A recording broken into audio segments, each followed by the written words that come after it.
Hello नमस्कार, मैं Rakesh sir आप सभी का आपका अपना यूट्यूब चैनल जीएस वाटिका में हार्दिक स्वागत अभिनंदन वंदन करते हैं। तो आज का हमारा जो पॉइंट है वो भारतीय संविधान का भाग फर्स्ट यानी भारतीय संविधान के भाग फर्स्ट के बारे में आज हम लोग चर्चा करेंगे। इससे पहले मैंने एक वीडियो बनाया था जिससे भारतीय संविधान के महत्वपूर्ण भागों का उल्लेख किया गया, यानी कि ऐसे भागों को इसमें दर्शाया गया है जिससे रिलेटेड जो है हमारे एग्जाम जैसे एसएससी का एग्जाम, रेलवे का एग्जाम और डिफेंस के एग्जाम में और उससे रिलेटेड जो है क्वेश्चन पूछे जाते हैं। तो उन सारे भागों को ही उस वीडियो में रखा गया है। तो आप लोग उस वीडियो को जरूर देखेंगे और उसे अगर आपको अच्छा लगेगा तो उसे लाइक, सब्सक्राइब और शेयर जरूर करेंगे ताकि अधिक से अधिक लोगों तक पहुंचे और उनको पता चले कि कौन कौन से भाग जो है हमारे एग्जाम में पूछे जा रहे हैं। तो आज का हमारा जो पॉइंट है वो भारतीय संविधान के भाग फर्स्ट। भारतीय संविधान के जो भाग फर्स्ट है इसमें नोट करिएगा, जिसमें जो है संघ राज्य क्षेत्र का उल्लेख किया गया है। किसका उल्लेख किया गया है? संघ राज्य क्षेत्र का उल्लेख किया गया, इसको नोट कर लीजिएगा। ठीक है, भारतीय संविधान के भाग फर्स्ट में किसका उल्लेख किया गया है? तो संघ राज्य क्षेत्र। ठीक है, उसके बाद ये जो इसका उल्लेख जो है हमारे संविधान के अनुच्छेद जो है 1 से लेकर 4 तक है। तो हम ये देखेंगे कि अनुच्छेद 1 में क्या बोलता है, अनुच्छेद 2 में क्या बोलता है, 3 में क्या बोलता है और 4 में क्या बोलता है। उसके बाद हम लोग राज्य पुनर्गठन के बारे में देखेंगे कि आजादी के बाद और भारतीय संविधान के लागू होने के बाद कितने राज्य जो है गठित किए गए थे और उनका स्थापना कब कब हुआ था, उन सारे क्वेश्चन, उन सारे राज्यों को भी देखेंगे। तो इस वीडियो को आप लोग लास्ट तक जरूर देखेंगे। ठीक है, तो ये देखिएगा, ये जो भाग फर्स्ट है जिसमें संघ राज्य क्षेत्र का उल्लेख किया गया, भाग फर्स्ट में जो है संघ राज्य क्षेत्र का उल्लेख किया गया और इसका उल्लेख हमारे संविधान के अनुच्छेद 1 से 4 तक है। अब हम देखते हैं बारी बारी से कि 1, 2, 3, 4 में क्या है। तो नोट करिएगा अनुच्छेद 1, नोट करिएगा अनुच्छेद 1। अनुच्छेद 1 कहता है, अनुच्छेद 1 कहता है कि भारत एक राज्यों का संघ है। भारत एक राज्यों का संघ है, यानी कि जिसमें 28 राज्यों का संघ एवं संघ राज्य क्षेत्र भी है, यानी कि भारत में जो है 28 राज्य और 8 केंद्र शासित प्रदेश हैं। तो नोट करिएगा कि अनुच्छेद 1 क्या कहता है? भारत एक राज्यों का संघ है, एक जो है राज्यों का संघ है। राज्यों का संघ किसको बताता है? तो भारत को बताता है। क्या है? राज्यों का संघ है। ठीक है, राज्यों का संघ। दूसरे हम लोग अनुच्छेद में आते हैं, दूसरे अनुच्छेद में आते हैं कि अनुच्छेद 2 क्या कहता है? दो अनुच्छेद कहता है नए राज्यों का प्रवेश। जैसे हमारे आजादी के बाद 1954 ईस्वी में पांडिचेरी को फ्रांसीसियों के द्वारा आजाद किया गया था, तो उसको अपने क्षेत्र में मिलाया गया। तो ये अनुच्छेद 2 के तहत उसको अपने क्षेत्र में मिलाया गया, तो ये अनुच्छेद 2 के तहत। उसके बाद जैसे गोवा को पुर्तगालियों के द्वारा आजाद किया गया तो गोवा को भी अपने क्षेत्र में मिलाया गया, वो अनुच्छेद 2 के तहत। या फिर और भी बहुत सारे, जैसे सिक्किम राज्य है, सिक्किम राज्य को भी अनुच्छेद 2 के तहत ही अपने देश में मिलाया गया था। यानी कि नए राज्यों का प्रवेश अपने देश में करना है तो अनुच्छेद 2 के तहत। तो इसमें नोट करिएगा कि नए राज्यों का प्रवेश, नए राज्यों का प्रवेश।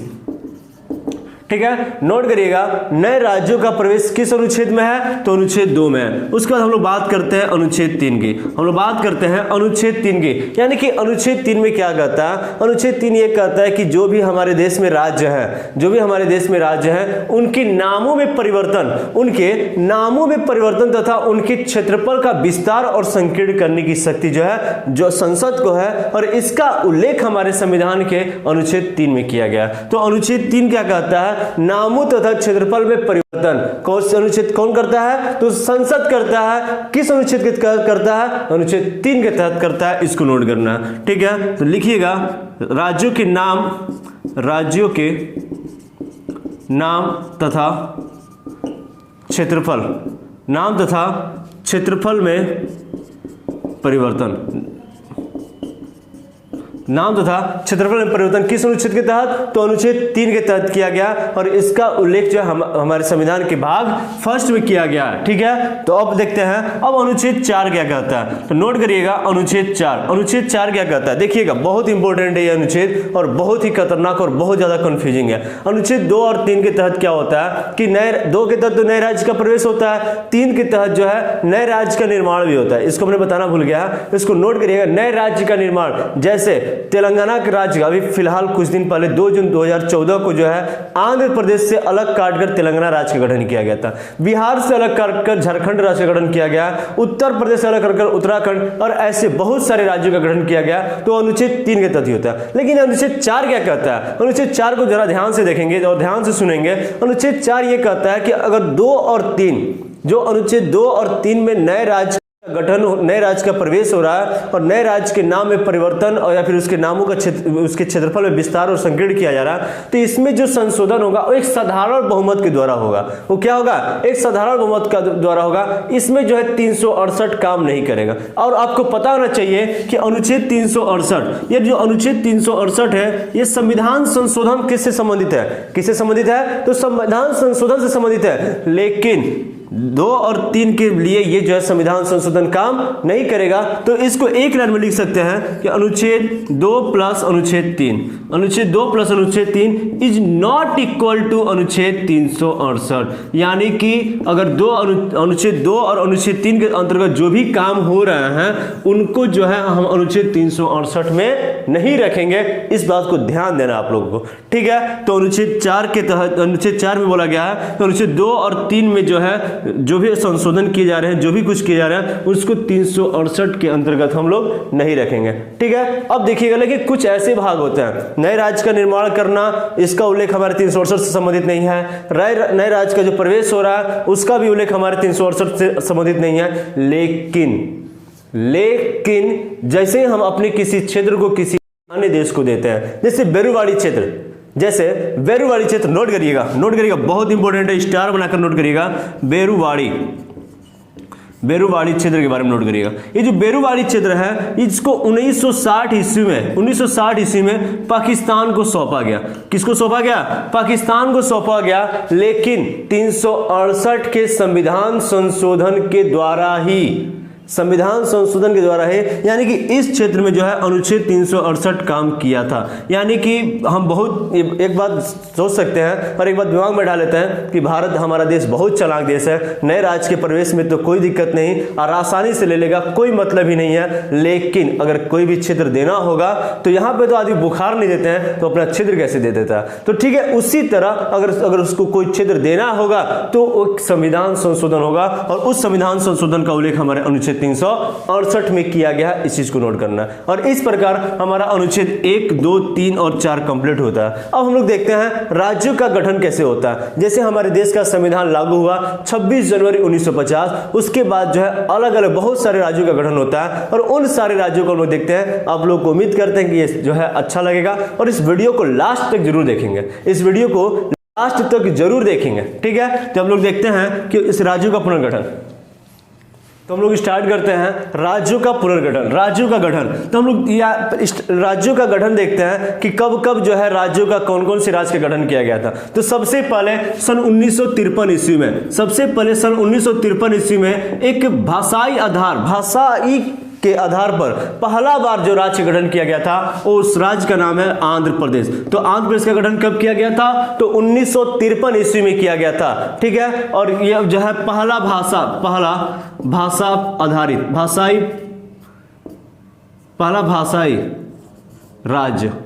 भाषाई राज्य कौन सा है? तो आंध्र प्रदेश है। और जिसका गठन जो है कब किया गया था? तो 1953 ईस्वी में किया गया था। उसके बाद जो है सन 1960 ईस्वी में महाराष्ट्र एवं गुजरात का गठन किया गया था। महाराष्ट्र और गुजरात का गठन कब किया गया था? तो सन 1960 ईस्वी में किया गया था। उसके बाद हम लोग आते हैं सन 1963 ईस्वी में नागालैंड का गठन किया गया था। नोट करिएगा कि नागालैंड राज्य का गठन कब किया गया था? तो सन 1963 ईस्वी में जो है नागालैंड राज्य का गठन किया गया था, ठीक है। उसके बाद हम लोग आते हैं 1966 ईस्वी में हरियाणा राज्य का गठन किया गया था। नोट करिएगा, बहुत इंपॉर्टेंट क्वेश्चन है, ये सब सारा क्वेश्चन इंपॉर्टेंट है। है और सारे क्वेश्चन जो है एग्जाम में आते रहते हैं, सारे क्वेश्चन जो है एग्जाम में आते रहते हैं। तो एक क्वेश्चन को आप लोग हल्के में नहीं लीजिएगा और सारे को, जिसको याद है उसके लिए इजी होता है, लेकिन जिसको याद नहीं होता ये क्वेश्चन बहुत ज्यादा टफ लगेगा। तो टफ हो या इजी हो, सारे क्वेश्चन को आपको नोट करना है, ठीक है। 1953 में जो है आंध्र प्रदेश राज्य का गठन किया गया था, जो पहला भाषाई राज्य था, यानी कि भाषा के आधार पर गठित पहला राज्य कौन सा है, तो आंध्र प्रदेश है। और उसका गठन कब किया गया था, 1953 में। और इसकी मांग सबसे पहले किसके द्वारा किया गया था, तो एक रामुल्लू नामक व्यक्ति थे जिन्होंने आमरण अनशन में बैठा था और उस आमरण अनशन के दौरान 58 दिन के पश्चात जो है उनकी मृत्यु हो जाती है, जिसकी वजह से जेवीपी यानी कि जवाहरलाल नेहरू, सरदार वल्लभ भाई पटेल और पट्टाभी सीतारामैया की समिति ने एक राज्य का गठन करने का प्रस्ताव पास कर दिया और सबसे पहले 1953 ईस्वी में आंध्र प्रदेश नामक राज्य का गठन किया। उसके बाद 1960 ईस्वी में महाराष्ट्र और गुजरात का गठन होता है, 1963 ईस्वी में नागालैंड का होता है, 1966 ईस्वी में हरियाणा राज्य का गठन होता है, ठीक है। उसके बाद हम लोग देखते हैं हिमाचल प्रदेश। उसके बाद हम लोग क्या देखते हैं, हिमाचल प्रदेश। हिमाचल प्रदेश राज्य का गठन जो है 1971 ईस्वी में होता है, नोट करिएगा। हिमाचल प्रदेश का गठन कब किया गया था, 1971 ईस्वी में किया गया था। उसके बाद आते हैं 1972 ईस्वी में 3 राज्य का गठन किया गया था। 1972 ईस्वी में 3 राज्य का गठन है और उसका एक ट्रिक है ममेत्री। क्या ट्रिक है, ममेत्री। ममेत्री का मतलब होता है म से मणिपुर, मे से मेघालय और त्रि से त्रिपुरा, यानी कि त्रिपुरा, मणिपुर और मेघालय राज्य का गठन कब किया गया था, तो सन 1972 ईस्वी में किया गया था। उसके बाद सन 1975 ईस्वी में सिक्किम राज्य का गठन किया गया था। नोट करिएगा, बहुत इंपॉर्टेंट क्वेश्चन है ये कि सिक्किम राज्य का गठन कब किया गया था, तो 1975 ईस्वी में जो है 36वां संविधान संशोधन के तहत सिक्किम राज्य का गठन किया गया था, ठीक है। उसके बाद आते हैं हम लोग 1987, ठीक है। 1987 में आता है, 1987 ईस्वी में भी 3 राज्य का गठन होता है और उसका एक ट्रिक है मियागो। उसका एक ट्रिक है मियागो। मियागो का मतलब होता है, मी का मतलब होता है मिजोरम, औ का मतलब होता है अरुणाचल प्रदेश, गो का मतलब होता है गोवा, यानी कि इन 3 राज्यों का गठन जो 1987 ईस्वी में होता है और उसका एक ट्रिक है मियागो। उसके बाद हम लोग आते हैं सन 2000 में 3 राज्य का गठन होता है। सन 2000 में भी 3 राज्य का गठन होता है और उसका एक ट्रिक है छऊझा। छऊझा का मतलब होता है, छ से होता है छत्तीसगढ़ राज्य का गठन जो है 1 नवंबर, नोट कर लीजिएगा, छत्तीसगढ़ राज्य का गठन जो है 1 नवंबर 2000 ईस्वी को बता। उसे उत्तराखंड राज्य का गठन जो है 9 नवंबर, उत्तराखंड राज्य का गठन कब हुआ था, 9 नवंबर 2000 को हुआ था। और झा से झारखंड राज्य का गठन होता है, झारखंड राज्य का गठन होता है, ये 15 नवंबर 2000 को होता है। यानी इस प्रकार इतने हम लोगों ने राज्य को देखा और उससे संबंधित जो है गठन और उनसे संबंधित जो है ईस्वी को हमने देखा। उसके बाद एक और लास्ट राज्य है जिसको हम लोग तेलंगाना के रूप में जाना जाता है। तेलंगाना का गठन जो है 2014 ईस्वी में, 2 जून 2014 ईस्वी में तेलंगाना राज्य का गठन किया गया था, ठीक है। तो उम्मीद करते हैं कि आप सभी लोग को ये जो है ईस्वी याद हो चुका होगा।